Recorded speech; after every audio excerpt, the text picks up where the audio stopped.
sujet porte sur la signification du nom Uruguay. Voilà, je m'adresse cette fois-ci Uruguay, c'est-à-dire le pays qui se trouve sur le sol américain.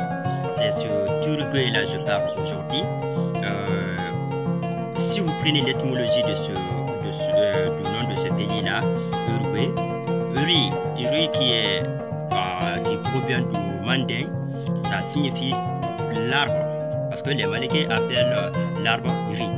Maintenant, B là, ça signifie B. Les Malinké disent maintenant la B, ça signifie quoi? Ça signifie la couleur blanche. Alors, ça veut dire l'arbre blanc. Alors, si vous regardez, Uruguay, ça signifie Uruguay, c'est-à-dire quoi? Arbre blanc. Et par déformation linguistique, les gens d'aujourd'hui, c'est-à-dire ceux qui habitent aux États-Unis, en Amérique ou autres pays là, ils appellent maintenant là Uruguay parce que si vous vous référez à l'évolution linguistique, c'est-à-dire il y a de ces termes, il y a de ces lettres, si ça n'existe pas dans l'inventaire de votre alphabet, c'est-à-dire si les lettres n'existent pas dans votre alphabet, la langue dans laquelle vous vous exprimez, si ça n'existe pas dans votre alphabet, il vous sera difficile de prononcer ce mot. Raison pour laquelle les gens déforment. Je vous donne un exemple terre à terre de ce fait. C'est une constatation. Hein? Vous allez regarder et c'est tic au tac.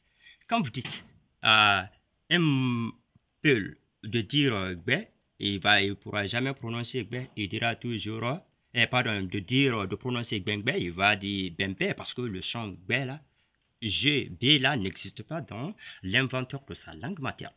Et ça, ce n'est pas une faiblesse. C'est un fait. C'est un fait divin. Moi, je le dirais comme ça. Alors, vous dites à un Malinké de dire, par exemple, imposer, parce que le son G n'existe pas dans la langue Maninka, et il ne pourra jamais dire imposer s'il n'apprend pas. Mais un vrai Maninka qui se trouve dans un village profond, vous lui dites de dire imposer, il va dire imposer. Parce que c'est le son S qui est là-bas. Il va dire imposer au lieu de dire imposer. Alors, c'est de la même manière, les gens là ont déformé Uruguay là aussi en devenant Uruguay.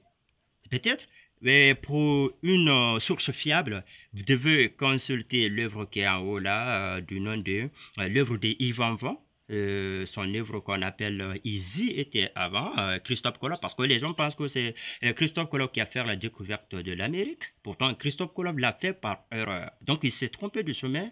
Et quand il s'est trompé de chemin, il s'est retrouvé en Amérique.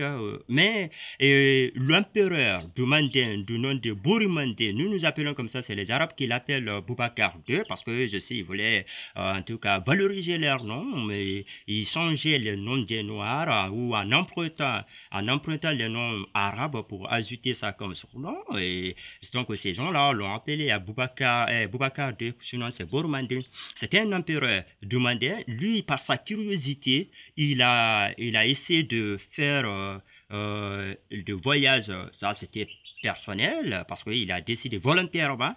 Et c'est dans ce voyage-là, il a fait la découverte de l'Amérique. Mais les Occidentaux ne peuvent pas reconnaître ces faits. Parce que si je vous parle de ces faits, vous allez consulter tout de suite là, Google ou autre là, qui appartiennent à ces mêmes Occidentaux. Comment voulez-vous que votre ennemi numéro un qui ne veut pas que vous soyez, comment dirais-je, à la hauteur, vous demandez à ces gens-là, par rapport à votre fait, si c'est vrai ou faux, comment il pourra reconnaître cela?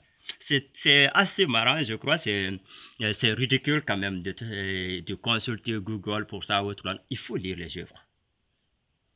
Et sachez que toute œuvre que votre ennemi refuse, sachez que ça y va dans votre intérêt. Et c'est là où se trouve votre réalité.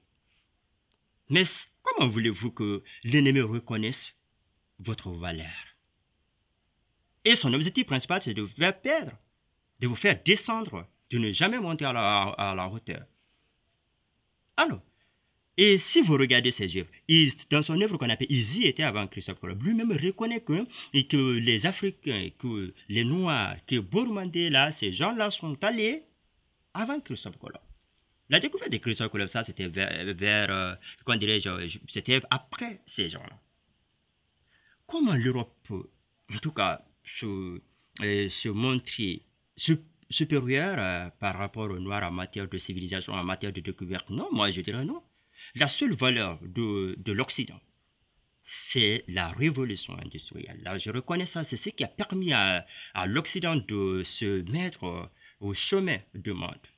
Mais quand on parle de la création de l'écriture, c'est ici. Et puis, dans nos études, l'étude de l'école primaire, si je prends pour le cas général l'Afrique, le cas particulier la Guinée, où à l'école primaire, on fait apprendre à l'enfant que l'Afrique est le berceau de l'humanité.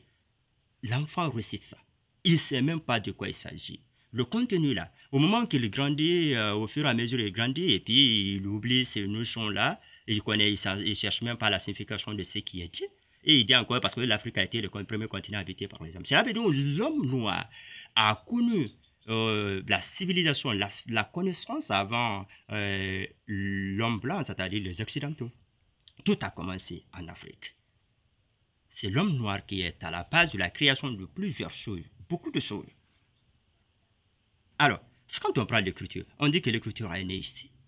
Mais, lorsque vous regardez encore l'aspect de la civilisation d'Amadou Patiba, on se moque de lui, on dit qu'est-ce que l'Afrique a apporté à la civilisation mondiale. Il dit, c'est que vous avez perdu. Il dit le riz que vous avez perdu davantage. On lui dit quoi ça? Il dit la tradition orale. Vous vous moquez de la source orale pour dire que ça, ce sont des légendes, ce sont des paroles, ce sont des légendes qu'on ne peut pas se fier. Donc, ça, c'est des faits qui sont passés il y a très longtemps. Donc, c'est des faits qui ne sont pas écrits. Si vous dites que la preuve réelle, ce sont des œuvres qui sont recopiées par les gens, mais ces gens-là, avant de mettre sur papier, n'ont-ils pas reçu? N'ont-ils pas réfléchi? Alors, ces gens-là, c'est des mêmes personnes qui ont mis sur papier. Si nous n'avons pas mis, parce qu'on a préféré garder, de faire passer ça de génération en génération, eh bien, et puis c'est notre mémoire. Pour ça, c'est la puissance